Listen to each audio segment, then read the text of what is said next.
ಒಲಿಸ್ಕೊಳ್ಬೇಕು ಅಂದರೆ ಏನು ಮಾಡಬೇಕು ಪ್ರಮುಖವಾಗಿ ಅನ್ನೋದ್ರ ಬಗ್ಗೆ ತಿಳಿಸಿ. ಶ್ರೀ ಗುರುಭ್ಯೋ ನಮಃ. ಹರಿ ಓಂ. ಗುರುಬ್ರಹ್ಮ ಗುರುರ್ವಿಷ್ಣು ಗುರುದೇವ ಮಹೇಶ್ವರ ಗುರು ಸಾಕ್ಷಾತ್ ಪರಬ್ರಹ್ಮ ತಸ್ಮೈ ಶ್ರೀ ಗುರುವೇ ನಮಃ. ಅಖಂಡಮಂಡಲಾಕಾರಂ ವ್ಯಾಪ್ತಯೇನ ಚರಾಚರಂ ತತ್ಪದಂ ದರ್ಶಿತಮೇನ ತಸ್ಮೈ ಶ್ರೀ ಗುರುವೇ ನಮಃ. ಯಾವ ಗುರುವು, ಯಾವ ಶಿವನು ಸಕಲ ಪಂಚಭೂತಗಳಿಗೂ ಒಡೆಯನು, ಚರಾಚರ ವಸ್ತುಗಳಿಗೂ ಒಡೆಯನು ಆಗಿರತಕ್ಕಂತಹ ಆ ಶಿವನನ್ನು ಒಲಿಸ್ಕೋಬೇಕಾದ್ರೆ, ಅವನು ನಮಗೆ ಆಶೀರ್ವಾದವನ್ನು ಮಾಡಬೇಕಾದ್ರೆ, ಶಿವನಿಗೆ ಕೊಡಲಿಕ್ಕೆ ಅಷ್ಟೇ ಶಕ್ತಿ ಇದೆ, ತಗೊಳ್ಳಿಕ್ಕೆ ಶಕ್ತಿ ಇಲ್ಲ. ಶಿವ ಕೊಡಬಲ್ಲ. ಏನನ್ನು ಕೊಡಬಲ್ಲ? ಮನುಷ್ಯನಿಗೆ ಬೇಕಾಗಿರತಕ್ಕಂಥದ್ದು ಎಲ್ಲವೂ ಪಡೆಯಬಹುದು, ಅವನ ಆಯುಷನ್ನು ಪಡೀಲಿಕ್ಕಾಗಲ್ಲ. ಯಾವೊಬ್ಬ ವ್ಯಕ್ತಿಯು ತಾನು ಚಿರಂಜೀವಿ ಆಗಬೇಕಾದ್ರೆ ಅದು ಆಯುಷ್ ಆಗಿರಬಹುದು, ಐಶ್ವರ್ಯ ಆಗಿರಬಹುದು, ಆರೋಗ್ಯ ಆಗಿರಬಹುದು. ತ್ರಯಂಬಕಂ ಯಜಾಮಹೇ ಸುಗಂಧಿಂ ಪುಷ್ಟಿವರ್ಧನಂ ಉರ್ವಾರುಕುಮೆ ಬಂಧನಾತ್ ಮೃತ್ಯುರ್ಮುಕ್ಷೀಯಮಾಮೃತಾತ್. ಶಿವನು ಅಷ್ಟು ಬೇಗ ಒಲಿತಕ್ಕಂಥ ವ್ಯಕ್ತಿ ಅಲ್ಲ.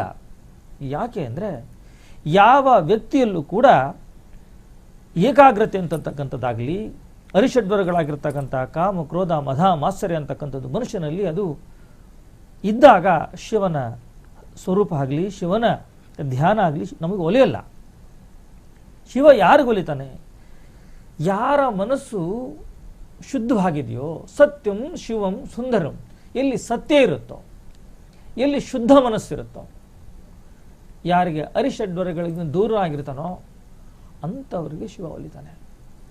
ಒಂದು ಸಾರಿ ಶಿವ ಒಲಿದ ಅಂದರೆ ಅವನು 3 ಲೋಕಗಳನ್ನು ಗೆಲ್ತಾನೆ. ಅದಕ್ಕೆ ತ್ರಯಂಬಕಂ ಯಜಾಮಹೆ ಅಂತಕ್ಕಂಥ ಒಂದು ಮಂತ್ರದಲ್ಲಿ ಆ 3 ಲೋಕವನ್ನು ಗೆಲ್ತಕ್ಕಂಥ ಶಕ್ತಿಯನ್ನು ಶಿವನು ಕೊಡಬಲ್ಲನಾದ್ದರಿಂದ ಅವನು ಅಷ್ಟು ಸುಲಭವಾಗಿ ಒಲಿಯೋದಿಲ್ಲ.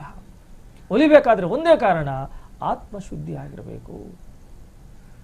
ಜಪತಪ ಅನ್ನೋದು ಒಂದು ಕಡೆ ಆದರೆ, ನಮ್ಮ ಮನಸ್ಸನ್ನು ನಿಗ್ರಹ ಮಾಡಲಿಕ್ಕೆ ಜಪತಪ ಆದರೆ, ಆ ಮನಸ್ಸನ್ನು ಶುದ್ಧಿಯಾಗಿಟ್ಟುಕೊಳ್ಳಲಿಕ್ಕೆ ದಾನ ಧರ್ಮಗಳು, ಜಗತ್ತಿಗೆ ಬೇಕಾಗಿರ್ತಕ್ಕಂಥ ಎಲ್ಲವನ್ನು ನಾವು ಅಳವಡಿಸ್ಕೊಂಡ್ರೆ ಮಾತ್ರ ಶಿವ ನಮಗೆ ಒಲಿತಿರ್ತಕ್ಕಂಥನೆ.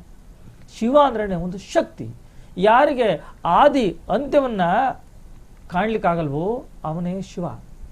ಶಿವ ಒಂದು ಸಾರಿ ಅವನಿಗೆ ಜಾತಕದಲ್ಲಿ, ಯಾವುದೇ ಒಂದು ಜಾತಕದಲ್ಲಿ ಶಿವ ಒಲಿದಿದ್ದೇ ಆದರೆ ಅವನಿಗೆ ಮೃತ್ಯುವನಿಲ್ಲ. ಮೃತ್ಯುವನ್ನು ಗೆಲ್ತಕ್ಕಂಥ ಶಕ್ತಿ ಪ್ರಪಂಚದಲ್ಲಿ ಯಾರಿಗೂ ಕೊಡಲಿಕ್ಕೆ ಸಾಧ್ಯ ಇಲ್ಲ. ಶಿವ ಅಂತಕ್ಕಂಥದ್ದು ಎಲ್ಲ ಶಾಸ್ತ್ರ ಪುರಾಣಗಳಿರ್ತವೆ. ಮೃತ್ಯುಂಜಯ, ಮೃತ್ಯುವನ್ನು ಜಯಿಸ್ತಕ್ಕಂಥವನು. ಅಂತಹವನು ಒಲಿಬೇಕಾದ್ರೆ ಅಷ್ಟು ಈಸಿಯಾಗಿ ಅವನು ಒಲೆಯಿಲ್ಲ. ಹಾಗೆಯೇ ಅವನನ್ನು ರುದ್ರ ಅಂತ ಕರೀತಾರೆ. ಏನು ರುದ್ರ ಅಂದರೆ? ರುದ್ ಅಂದರೆ ರೋದನೆ, ಧ್ರ ಅಂದರೆ ದರಿದ್ರ. ರೋದನೆ ಅಂದ್ರೇನು? ದುಃಖ. ದುಃಖ ಯಾವಾಗ ಆಗುತ್ತೆ ಗೊತ್ತಾ? ಚಿಕ್ಕದ ಕಾಲ ದುಃಖ ಆಗಲ್ಲ, ದರಿದ್ರ ಬಂದಾಗ ದುಃಖ ಆಗುತ್ತೆ. ದರಿದ್ರ ಅಂದ್ರೇನು?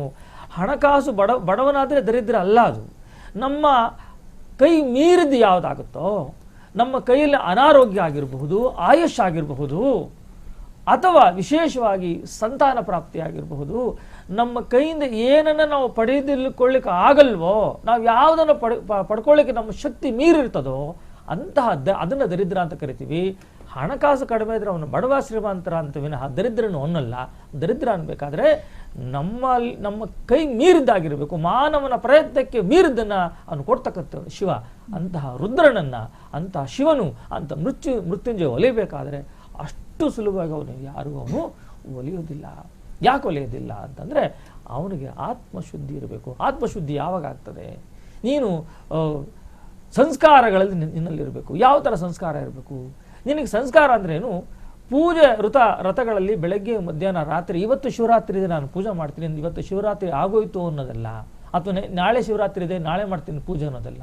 4 ಕಾಲಗಳಲ್ಲೂ, ತ್ರಿಕಾಲಗಳಲ್ಲೂ, ರಾತ್ರಿ ಹಗಲು ಅನ್ನೋದೇ ನೀನು ಆತ್ಮಶುದ್ಧಿಯಾಗಿದ್ದರೆ ಅಂಥವನಿಗೆ ಶಿವ ಒಲಿತಾನೆ.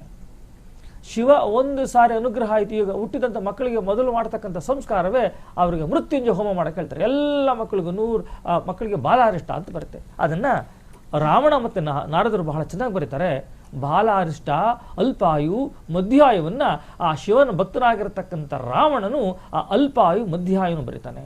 ಯಾರಿಗೆ ಮಕ್ಕಳಲ್ಲಿ ಹುಟ್ಟಿದ ಮಕ್ಕಳಿಗೆ 99 ಮಕ್ಕಳಿಗೆ ಬಾಲಾರಿಷ್ಟ ಇರುತ್ತೆ, ಅಂತಹ ಬಾಲಾರಿಷ್ಟಕ್ಕೆ ಮೊದಲು ಮಕ್ಕಳಿಗೆ ಮಾಡ್ತಾರೆ, ನೀನು ಮೃತ್ಯುಂಜಯ ಹೋಮವನ್ನು ಮಾಡು ಅಂತ ಹೇಳ್ತಾರೆ.